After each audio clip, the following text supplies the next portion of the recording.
O meu entrevistado de hoje é professor e pesquisador da Fundação Getúlio Vargas desde 1989. Antes, trabalhou no Ministério do Planejamento com João Sayad e no Ministério da Fazenda com Dilson Funaro. Foi pesquisador do Instituto de Estudos Avançados da USP e é autor de vários livros sobre economia. Boa noite, Paulo Nogueira Batista. Boa noite. Como é que você está? Bem, obrigado. O que tem de verdade sobre o que a gente pensa no senso comum sobre o FMI? Eu notei, por exemplo, que ao longo do período em que eu lá estive, o Fundo Monetário mudou para melhor na sua avaliação macroeconômica. Graças ao trabalho de algumas pessoas, por exemplo, eu destacaria o Dominique Strauss-Kahn, que foi diretor-gerente do Fundo Monetário, número 1 da administração, o francês. Ex-candidato a presidente. Ex-candidato a presidente, francês, socialista, que era uma pessoa de mente aberta, com uma certa formação keynesiana, e ele trouxe como economista-chefe o Olivier Blanchard, que é um grande economista, macroeconomista, neo-keynesiano, flexível, mente aberta também, e também com o trabalho de algumas cadeiras, a brasileira, a russa, a indiana. Arejamos o pensamento do Fundo Monetário. Tanto que eu vou te dizer que eu acho que hoje, mesmo com um certo retrocesso que aconteceu depois da saída do Dominique Strauss-Kahn e do Olivier Blanchard, e a normalização da crise, né? A crise atenuou, isso provocou um certo retrocesso, mas mesmo com esse retrocesso nas reformas do pensamento do fundo, eu diria que o pensamento econômico do fundo hoje é mais avançado do que aquilo que passa por ortodoxia econômica no Brasil, entende? Então, ou seja, o FMI hoje seria uma boa influência sobre os economistas brasileiros, é isso que você está dizendo? Seria bom que muitos economistas brasileiros lessem os estudos e pesquisas que o fundo faz, porque frequentemente são interessantes. Agora, tendo dito isso, eu não quero também pintar um quadro do FMI como uma maravilha, não, de jeito nenhum. O FMI é uma entidade governada, a governança é desequilibrada, nós fizemos um esforço de melhorar essa governança para aumentar a representação dos países emergentes no fundo, mas esse esforço é parcialmente bem sucedido apenas. E acaba havendo uma imposição de agenda que vai ao encontro dos interesses desses países, suponho. E se mistura, o Fundo Monetário é uma entidade técnica e política ao mesmo tempo. E não é incomum que ele seja usado para avançar as agendas bilaterais dos países dominantes. Daí que a relutância do senso comum, do que você chamou de senso comum, em relação ao fundo, é justificada, porque no processo de negociação de um acordo com o fundo, as influências espúrias estão frequentemente presentes também, né? Ou seja, é muito importante não dever para o fundo, né? Porque isso pode representar uma perda de soberania muito grande. Por isso é que o Brasil fez um esforço bem sucedido de acumular reservas, que começou em 2005, 2006, 2006 mais 2006, fortemente. Mais fortemente com o Manteiga, quando o Manteiga entrou no Ministério da Fazenda. E hoje nós temos reservas elevadas, o que dá ao Brasil uma proteção que outros países não têm, né? E em relação à China? Você depois migrou para a China. O Banco dos BRICS é um desenvolvimento dos BRICS, eles próprios, né, esse conjunto de países em desenvolvimento que tem economias robustas, por assim dizer, e que não só passaram a tentar se coordenar, mas estão tentando criar mecanismos que não são propriamente aqueles herdados do pós-guerra, que são aqueles organismos multilaterais, Banco Mundial, FMI, conhecidos. Tentando criar um polo para garantir um equilíbrio de fora, por assim dizer, né? Vocês tentaram um equilíbrio de dentro, e agora vai se tentando um equilíbrio por fora. Exatamente. Isso vai ter força? Isso você acha que vai ganhar impulso? Ou o fato do Brasil estar nessa situação de ambiguidade prejudica o desenvolvimento dessas ideias mais... Prejudica. Esse tema que você agora levanta é ligado ao anterior. Sim. Se as instituições de Bretton Woods, o FMI e o Banco Mundial, tivessem se mostrado mais abertas à mudança, como queriam os BRICS, como queria o Brasil, eu te digo com toda certeza que eu estava lá dentro, nós não teríamos caminhado na direção de criar mecanismos próprios. Isso foi uma decisão tomada pelos BRICS a partir de 2012, que resultou da nossa decepção com a lentidão do processo de mudança das entidades em Washington. Aí decidiu-se criar, e se criou um banco de desenvolvimento, para o qual eu acabaria indo, né? Em Xangai, um novo banco de desenvolvimento. Que o Brasil presidirá, né? em 2020. O Brasil presidirá a partir de julho de 2020, é um ponto importante esse. E criou-se também um mecanismo de compartilhamento de reservas, um fundo monetário de reservas. O Brasil teve um papel muito importante nas duas negociações, viu? Eu diria até mesmo que o Brasil, no período Dilma, que já era o governo Dilma nesse momento, liderou em grande parte as duas negociações, sabe? Principalmente a do Fundo Monetário. Não por acaso, foi na cúpula dos BRICS de Fortaleza, a cúpula de 5 anos atrás, presidida pela Dilma, que se assinaram os tratados de criação do Fundo Monetário dos BRICS e do novo Banco de Desenvolvimento. Essas entidades existem, estão estabelecidas. Lamentavelmente, entretanto, o motor Brasil faz falta. Quando o Brasil se apaga... A turbina brasileira está... Está variada, né? Desde 2015, na realidade, né? Mas agravada agora? Possivelmente. Agravada, eu diria que agravada sim, porque... Vamos ver se melhora, né? Mas no governo Temer e Bolsonaro se agravou a avaria do motor Brasil nos BRICS, né? Então, tanto o Fundo Monetário dos BRICS como o novo Banco de Desenvolvimento sofreram com a ausência de uma presença mais forte, a falta de uma presença mais forte do Brasil, né? Isso pode mudar? Pode. A gente não pode também descartar inteiramente que o governo atual, embora tenha cometido enormes erros em várias áreas, né, não vá agora evoluir para uma... Por exemplo, você mencionou, é muito importante para o novo Banco de Desenvolvimento quem será o presidente do banco, que será indicado pelo Brasil. Nós negociamos isso em Fortaleza, que a Índia indicaria o primeiro presidente e o Brasil indicaria o segundo, né? Então vamos ver quem o governo vai indicar, né? Hoje o governo brasileiro parece estar entre duas opções igualmente desconfortáveis. Entre servir a um senhor, no caso os americanos, ou servir a dois, que talvez seja tão ruim quanto a primeira alternativa, ao invés de optar por não servir a outros interesses que não sejam os interesses nacionais. Você não acha que essa falta de rumo do governo brasileiro em política externa é uma das causas pelas quais a turbina brasileira acaba perdendo potência? Sem dúvida. Essa falta de rumo da política externa se agravou consideravelmente no governo Bolsonaro, né? Política externa, lato sensu, incluindo a política econômica externa, né? Sim. Não apenas a do Itamaraty. E você veja o seguinte, de novo, acho que a ficha começou a cair, mas nos primeiros, digamos, 9, 10 meses do governo, havia uma ideia de que nós construiríamos, que o Bolsonaro construiria uma relação especial com o Trump, né? E passou a fazer uma série de concessões unilaterais e manifestações, às vezes até humilhantes, vergonhosas, de alinhamento ao governo Trump, né?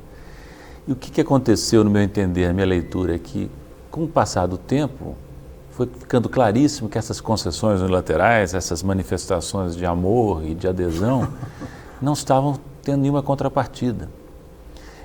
Nenhuma área. A gente pode até, se quiser, recapitular as concessões que foram feitas e as decepções que houve, mas estão aí à vista de todos, foi amplamente noticiado, né?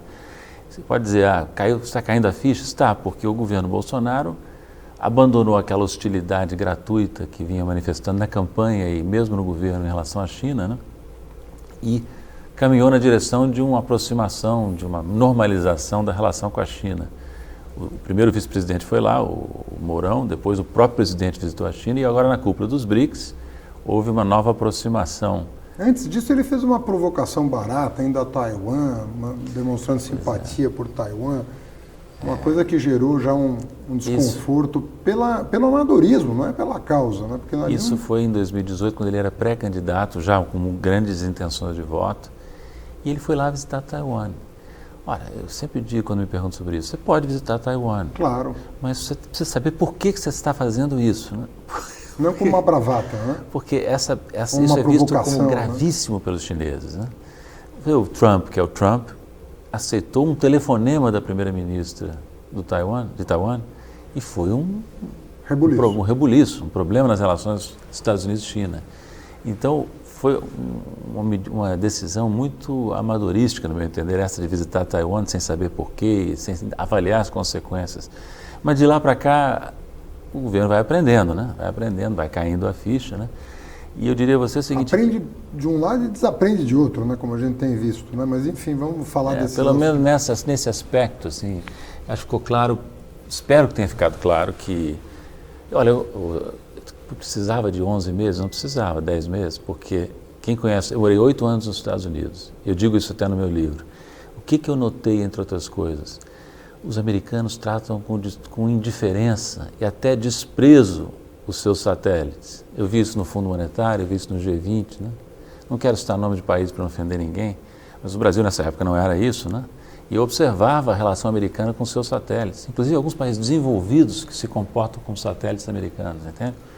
Então, eu quando vi o... Na verdade, você presta atenção em quem te causa problema, né? Se uma pessoa, né? E quem se um tem país não causa nenhum problema, você acaba... Vou te dizer mais, não é só os americanos que não prestam atenção, os outros países tampouco desprezam as opiniões de países que são vistos como alinhados aos Estados Unidos ou à China, entende? Então o Brasil só tinha uma voz ativa em vários assuntos porque ele era visto como um ator independente, até recentemente, né? Então vamos ver, mas eu acho que também, você tem razão no seguinte, você falou bem, o sujeito vai agora querer se mover na direção da China, mas a maneira como ele se move na direção da China também é canhestra, né? Porque ele fica, por exemplo, na cúpula dos BRICS, agradecendo repetidamente a China por ter respeitado a soberania brasileira na questão da Amazônia, naquela controvérsia com o Macron, com a França, né? Isso agradecer, né? Isso é o básico, né? Que os países importantes como o Brasil tenham a sua soberania respeitada. Então, até na maneira como ele se aproxima com a China, ele mostra isso que você falou, não é passar do alinhamento aos Estados Unidos para o alinhamento à China, é não se alinhar a ninguém, porque o Brasil tem um tamanho, é um país de uma importância que o resto do mundo até estranha quando vê o Brasil se alinhando automaticamente a um outro país, seja a China, seja os Estados Unidos, né? Em função justamente de que a independência é um ativo no mercado internacional, vamos dizer assim, político e econômico. E uma coisa muito importante, por isso que eu escolhi esse título no meu livro, O Brasil não cabe no quintal de ninguém. O brasileiro esquece que o Brasil faz parte de uma lista, de um grupo de apenas 5 países. Só 5 países no mundo inteiro fazem parte ao mesmo tempo da lista dos 10 maiores PIBs, dos 10 maiores territórios, dos 10 maiores populações. Esses 5 países são os Estados Unidos, Brasil, Rússia, Índia e China. Então o Brasil é um dos gigantes do mundo e não pode se comportar como se fosse um país pequeno, né? Votou agora, por exemplo, como é que pode o Brasil votar contra a resolução da ONU condenando o embargo a Cuba? 187 países votaram a favor, 2 se abstiveram, Colômbia e Ucrânia, e 3 ficaram contra. Estados Unidos, por suposto, Israel, que depende estruturalmente dos Estados Unidos, inclusive do ponto de vista orçamentário e político, né? E o Brasil gratuitamente. Fernando, Micronésia votou a favor da resolução, Palau votou a favor da resolução, Vanuatu votou a favor da resolução. Como é que pode o Brasil, um dos gigantes do mundo, se alinhar gratuitamente a uma decisão odiosa, condenada por ampla maioria da comunidade internacional, que é esse embargo, que se agravou, inclusive, no passado recente, a Cuba, né? Se agravou muito. Muito. Com o Trump se agravou demais, né? Exato. Eles invocaram um capítulo da lei de embargo que nunca tinha sido ativada, né? Ou seja, recrudesceram o embargo, mesmo em relação à origem das medidas contra Cuba, né? Então piorou muito a situação. Isso não tem nada a ver com simpatias ideológicas. Sim, com Cuba. Você vê que 187 países das mais variadas tendências condenaram o embargo, né? Quer dizer, o Brasil pode prescindir do Mercosul, pode prescindir de pactos regionais. Ele tem tamanho para prescindir disso? Ou você acha que isso exigiria da nossa parte uma reflexão sobre integração em novos moldes? O Brasil é tão grande que ele poderia, no limite, prescindir disso, mas não tem por que prescindir. No governo Lula, e já antes, na realidade, né?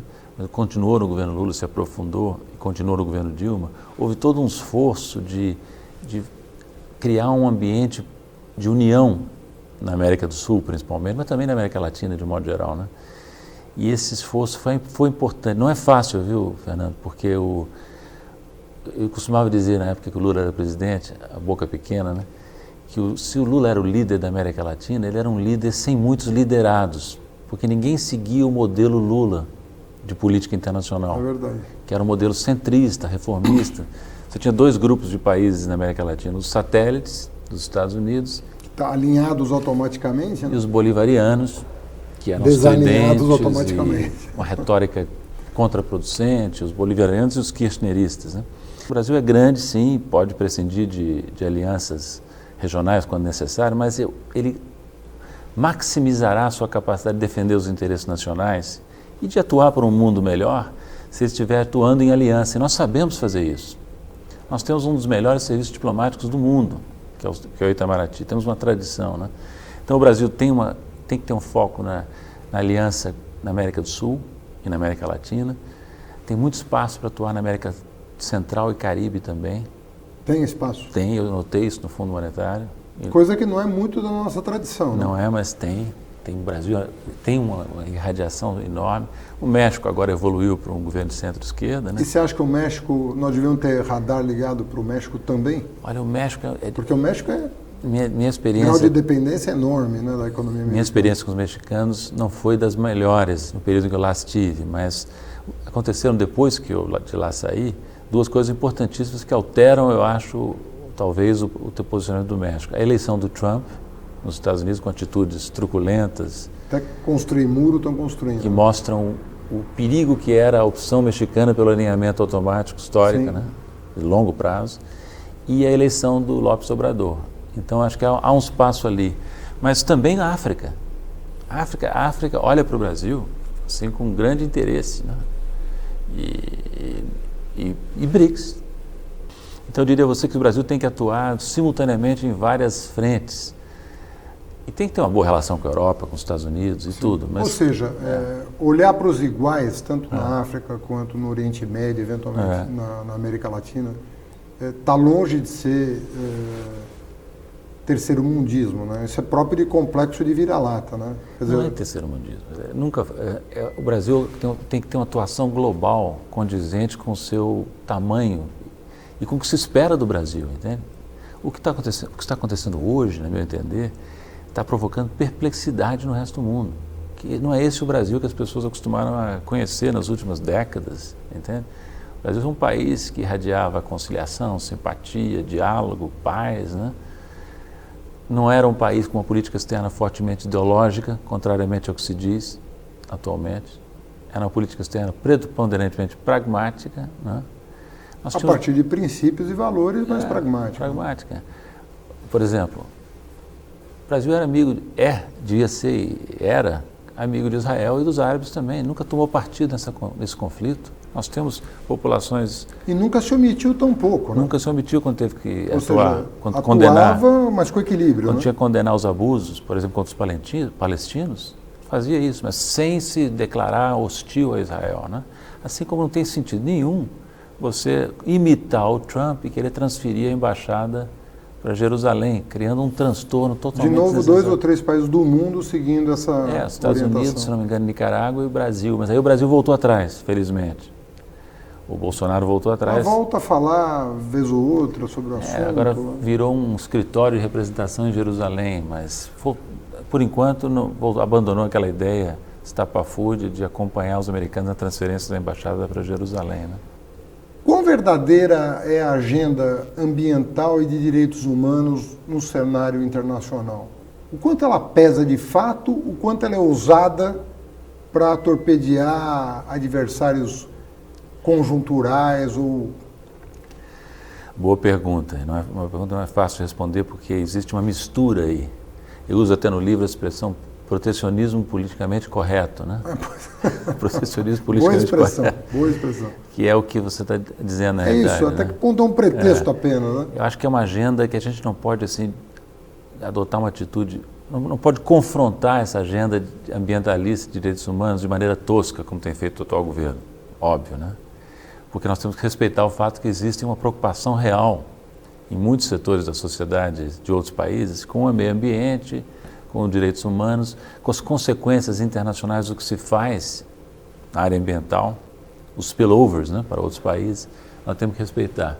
Ao mesmo tempo, nós temos que ter cautela, porque esse discurso simpático é manipulado por interesses, né? Sim. É manipulado por interesses econômicos, interesses políticos, né?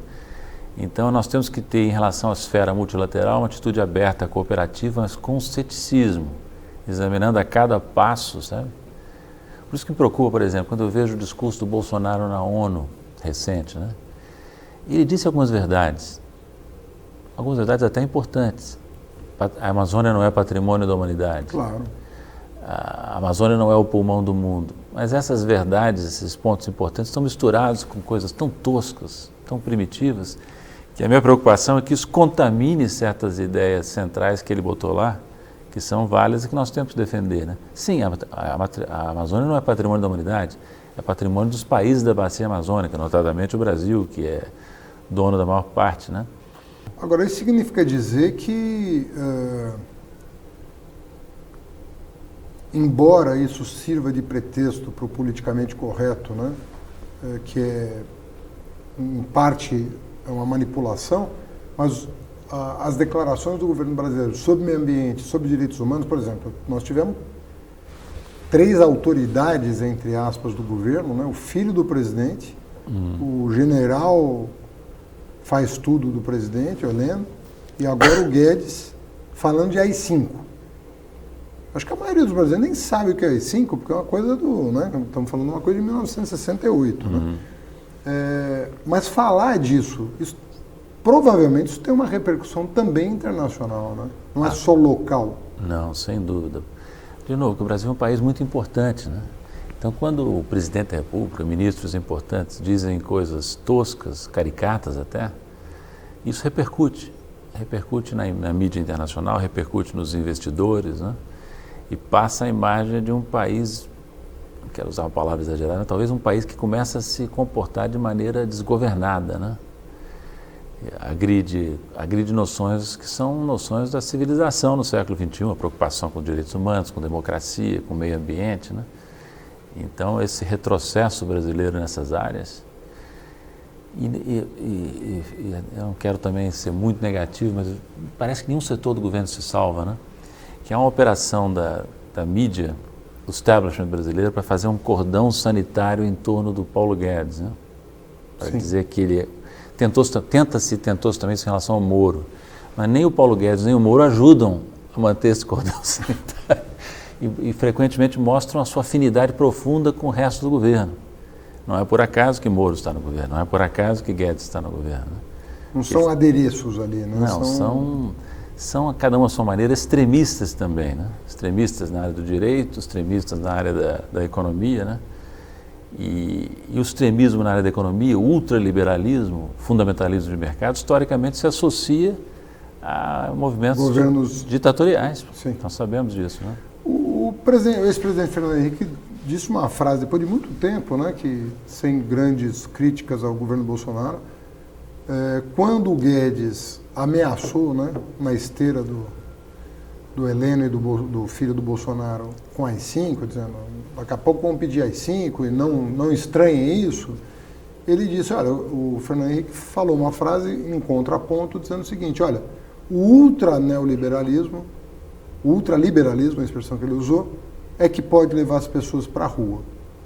Querendo dizer o seguinte, não venha botar na conta das forças políticas de oposição uma eventual perda de controle sobre os humores da população, que foi em maio para as ruas, aos milhões, questionar a decisão do governo Bolsonaro sobre os cortes na educação. E logrou êxito, porque o governo Bolsonaro foi obrigado a liberar os recursos da educação ao longo do ano. Quer dizer, ele sentiu que ia ter reação. Você acha que as medidas do Bolsonaro podem levar a problemas mais graves do ponto de vista da sociabilidade? Porque, você pegar, o Chile é um país estável do ponto de vista político, há bastante tempo, né? Quer dizer, desde o fim da ditadura Pinochet, você tem ali um pacto democrático que funciona. E isso não impede as pessoas de irem para a rua protestar, assim como no resto da América Latina. Você acha que essas medidas estão sendo tão radicais que isso pode provocar um mal-estar a esse ponto? Pode. Eu creio que essa declaração do Guedes, ela tem que ser entendida no contexto do que está acontecendo na região, tá? O que está acontecendo em México, Argentina, Chile, Equador, Colômbia, essas turbulências na Bolívia, né, estão assustando o establishment brasileiro e o governo Bolsonaro em particular. Então, é claro que o ministro da Fazenda não pode fazer o que o Guedes fez. Ele foi questionado numa entrevista sobre declarações do ex-presidente Lula, resolveu bater boca com... você está chamando o povo para a rua, então não se espantem com o AI-5. Isso não é papel do ministro da Fazenda, ou ministro da Economia, no caso, ficar polemizando com os líderes da oposição. Ele tem que ser mais comedido, sabe? Mas eu entendo que essa reação dele foi... Fernando, eu recuperei uma entrevista dele ao Financial Times de fevereiro deste ano. Ele disse, entre outras pérolas, que era um cientista, apenas um cientista fazendo o seu trabalho, e que o Chile, que os Chicago Boys, os economistas de Chicago, tinham consertado o Chile, e o Chile agora era como uma Suíça. Então, com esse tipo de mentalidade radical e um pouco cega politicamente, cega para os problemas da desigualdade, da pobreza, né? Ele deve ter tomado um choque quando viu o que aconteceu no Chile logo depois, né? A contestação ao modelo que ele pregava. Lembra que ele queria fazer no Brasil a previdência com capitalização individual, que era o modelo chileno, aplicado em 80, 81, durante o governo Pinochet, durante a ditadura militar, entende? Então há uma associação problemática entre fundamentalismo de mercado e repressão, que várias pessoas estão notando. E essa declaração do Guedes se insere nisso. Mas eu noto também que o Bolsonaro está pisando um pouco no freio. Está notando o que está acontecendo. Eles estão tomando duas providências. Estão tomando providências repressivas, excludente de licitude, em GLO, né? E essas declarações repetidas sobre o AI-5, quase como que tentando assustar, né, a oposição, né? Fiquem aí tranquilos, porque senão vem aí a ditadura, né? Isso é um lado. Mas o outro lado é que certas reformas estão sendo desaceleradas. Por exemplo, o Bolsonaro adiou o envio da reforma administrativa para o Congresso. Quando emerge o pensamento neoliberal nos anos 80, no final da década a gente aprova uma Constituição social-democrata. Ou seja, no mesmo momento, né, que as coisas estão sendo preparadas para o desmonte, a gente resolve montar o nosso Estado, entre aspas, social-democrata. E a bem da verdade, durante os anos 90, ou seja, até 10, 15 anos depois da Constituição ter sido promulgada, nós efetivamente aplicamos muito pouco da Constituição, mas aplicamos. Veio o governo Lula, aplicou, acho que foi o governo que mais levou a sério o que estava escrito na Constituição de 88. Você fala que o Brasil não cabe no quintal de ninguém, mas eu vejo muito economista liberal dizendo que a nossa Constituição não cabe na nossa economia. Ou seja, o desmonte dos direitos constitucionais é um pressuposto da retomada do nosso desenvolvimento. Eu queria que você explorasse uma variante dessa frase, que eu não ouvi de ninguém, mas poderia ter sido dita, é que o povo não cabe no orçamento público, né? Na realidade, o que fez o governo Lula e o governo Dilma também fez? Tentaram colocar o povo dentro do orçamento, mas simplificando ao extremo, os outros continuaram lá nesse orçamento, os ricos, né? Com incentivos, com subsídios, quando vem com a crise, concessões. Tem que se perguntar quem vai sair, né? Pois é. É isso, né? Agora veio a crise, os recursos tornaram mais escassos e o establishment brasileiro quer expulsar o povo de novo do orçamento para continuar lá com seus incentivos, subsídios, concessões, vantagens, até. Então a disputa orçamentária é uma disputa social ao mesmo tempo, distributiva, né? Mas o Brasil é um caso muito particular, eu acho, sabe? Não dá para... O que aconteceu nos Estados Unidos e na Europa, que a gente estava tentando descrever antes, é diferente, porque no Brasil, no período em que a direita populista estava ganhando espaço na Europa e nos Estados Unidos, houve um longo reinado de uma espécie de social-democracia com o Lula e com a Dilma.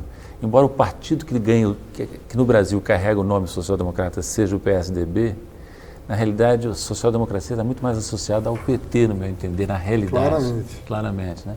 O PSDB é uma espécie de nova UDN, né? Muito mais do que uma social-democracia. No Brasil tudo é complicado, tudo é complexo, né? Muito bem. Obrigado, Paulo. Foi uma satisfação estar aqui com você. Um prazer.